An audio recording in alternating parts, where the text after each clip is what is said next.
de las querellas ofrecen alguna explicación de por qué esas frases tendrían entidad para afectar el bien jurídico de las partes. Ahora sí, detengámonos para analizar lo sucedido seriamente. Los miembros de la policía en principio son por su propia profesión personas especializadas en situaciones de tensión y que deben trabajar con cierta racionalidad y suelen tener algunos protocolos establecidos para llevar adelante su labor. Pensemos entonces que si efectivamente dos policías que tienen 27 y 20 años de servicio reciben una amenaza de bomba y la consideran idónea, seria, ¿se limitarían a la formalidad de presentar una denuncia al día siguiente? ¿O tomarían alguna medida para proteger la zona, estudiar las posibilidades reales de que aquella amenaza se concretara? Por otro lado, si un buen policía recibe un llamado telefónico, ¿sí?, y lo amenazan, ¿resulta lógico que corte porque le molesta que lo insulten? Esto también suena por lo menos un cuanto llamativo. ¿O llamaría a sus superiores ante el anuncio de una manifestación pública en la comisaría? ¿Avisaría a quienes están allí? ¿Informaría a los superiores? ¿Haría la denuncia? ¿Llamaría al fiscal de turno? Todas las respuestas son evidentes. Y todo lo que sucedió fue contrario a lo que la evidencia, la racionalidad, la lógica, el profesionalismo de una fuerza de seguridad indicaría que hubiesen hecho. Así queda claro que, aun si se consideraran verídicos lo afirmado por Cavero y por Vázquez, los dichos de Milagro nunca podrían configurar una amenaza. Carecieron de idoneidad, anunciaron una conducta a todas luces inverosímil, lo que hizo que ninguno de los policías la tomaran con seriedad y fueron dichos en un momento en que Milagro se encontraba enojada. En resumen, si tomáramos las consideraciones jurídicas efectuadas primero como una premisa superior y la declaración de Milagro, más la actitud que acabo de mostrar, que mantuvo Vázquez y Cavero como una premisa menor, el resultado de este silogismo se desprende naturalmente que los dichos de mi asistida no pueden ser considerados como amenaza y por ende aquellos dichos, en caso de dárselos por probados, resultan atípicos.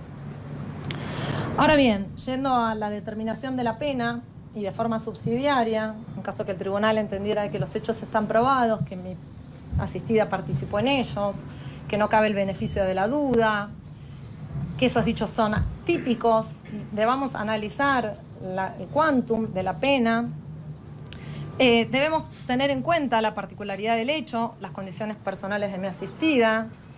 Entendemos que la pena a imponer debe ser la mínima. Pensemos en razón del artículo 149 bis y 55, la escala penal posible es de 6 meses a 4 años.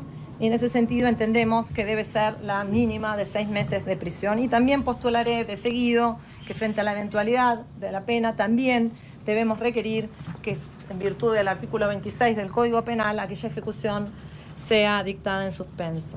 Por otro lado, se debe tener en cuenta al momento de fijar el quantum de la pena como su modalidad de ejecución, la falta de antecedentes de mi asistida, no hay condena firme, mal que les pese a las partes acusadoras. Se encuentra el expediente a disposición, la prensa por ahora no fija antecedentes, con su sistemática decisión de estar a derecho durante todas las actuaciones.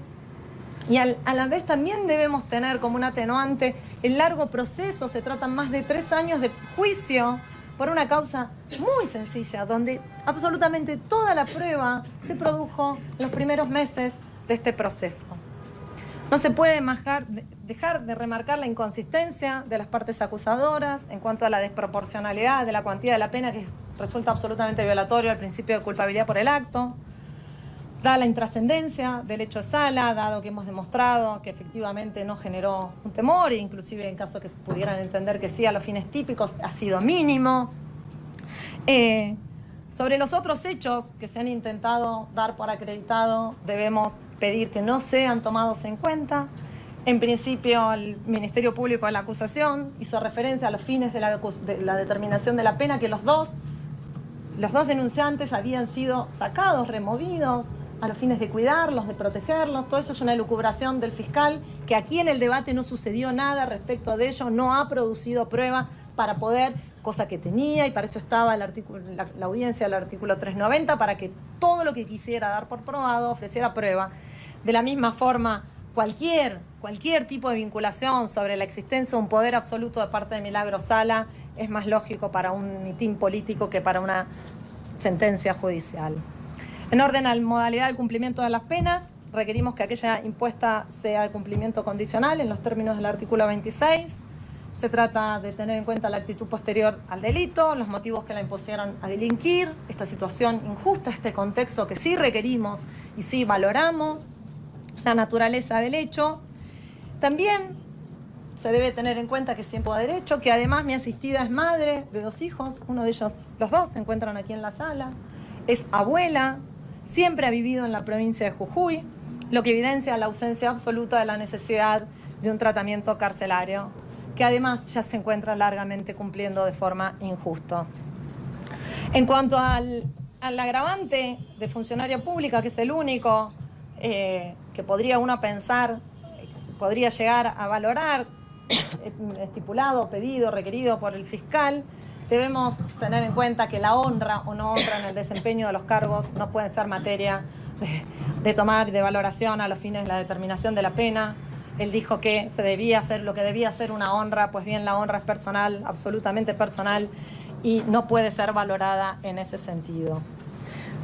Por ello es que también vamos a requerir que la condena, además del mínimo, sea de ejecución en suspenso.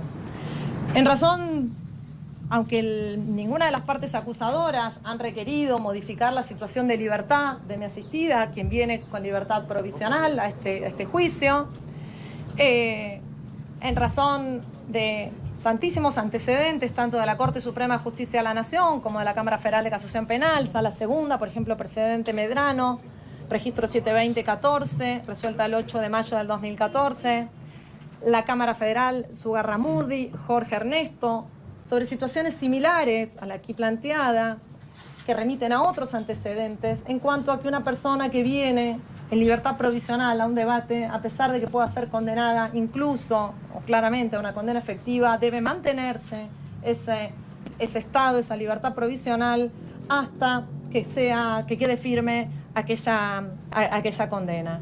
En este sentido, no existe firmeza en aquella condena recaída sobre una persona que tiene pendiente resolución el recurso de queja interpuesto ante la Corte Suprema de la Justicia, causa Val, Néstor Osvaldo, sobre el recurso de casación del 4 de junio del 2007 de la Sala Primera de la Cámara Federal de Casación Penal, y tantísimos otros antecedentes que tenemos aquí, ello en virtud de que recién adquirirá firmeza formal y material una sentencia cuando no queden medios impugnativos o impugnatorios para llevar adelante.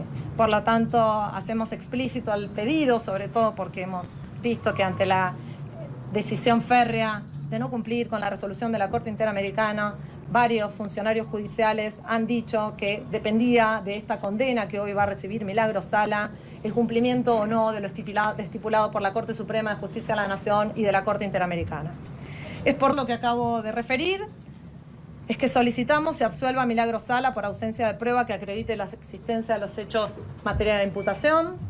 Subsidiariamente se absuelva a Milagros Sala por entender que de darse por probados aquellos hechos, los mismos resultan atípicos de la figura de amenazas.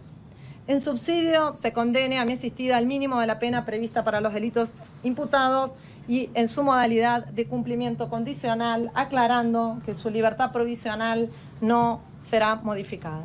Esta defensa y Milagros Sala ya no esperan justicia. Muchísimas gracias.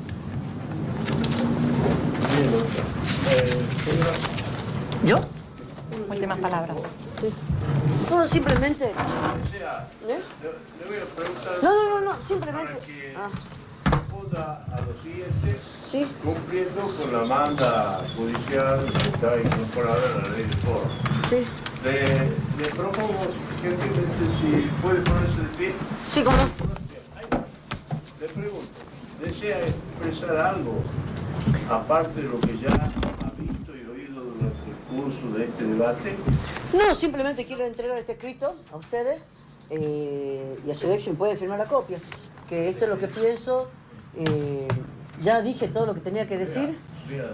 Y a su vez también agregar un poco de que es vergonzante lo que he escuchado acá, lo que he visto, y denigrante cómo se me trata como persona.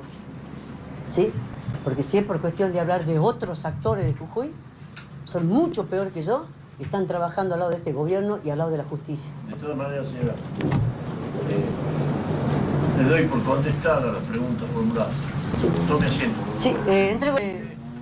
Déjelo, lo vamos a tener presente. O a su secretaria. Yo quiero que ustedes lo reciban, porque este es el pensar mío. Sí, pero por la parte... ¿Y cómo hago para entregarlo? Ya vamos a analizar el pedido. Bueno. El